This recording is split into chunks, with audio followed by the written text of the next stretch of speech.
Magnolia Hotshots unang team na papasok sa PBA Playoffs ngayon Philippine Cup.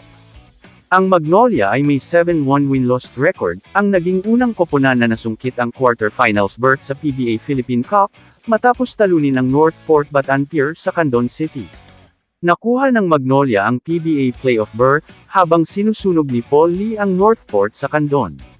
Pinalakas ni Paul Lee ang mapagpasyang fourth quarter assault, na sinakyan ng Magnolia tungo sa 106-97 come from behind na tagumpay, laban sa malungkot na Northport.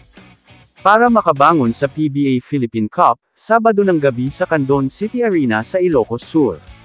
Ang veteranong gunner ay nagpaputok ng 10 sa kanyang 16 na puntos, para pangunahan ang 70th run, na nagpabalik ng deficit lead sa dulo ng laro, at ang Hotshots ay bumalik sa kanilang mga panalo matapos yumuko sa rain or shine noong linggo.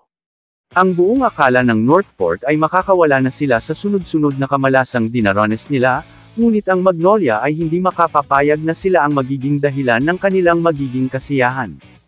Kaya naman matapos ang 3.5 quarter na mahigpit ang laban, ay nakakita ang mga manok ng pagkakataon upang makakalas sila sa determinado na kalaban. Muli na namang nanguna ang lethal weapon, na si Paul Lee sa kalagitaan ng final period. Sila ay tumatabla lang sa Batang Pier sa ika-7 minuto, pero dahil sa 4-pointer na pinakawalan niya, ay nagsimula ang kanilang paglayo. 10 points ang kinamada ni Paul Lee sa fourth quarter, ang Northport ay in-outscore din nila doon, sa period ng 10 puntos. Ipinagpatuloy naman ni Xavier Lucero, ang kanyang malakas na paglalaro para sa Magnolia, habang pinangunahan niya ang Hotshots laban sa kanyang dating koponan, ang Northport Batang Pier.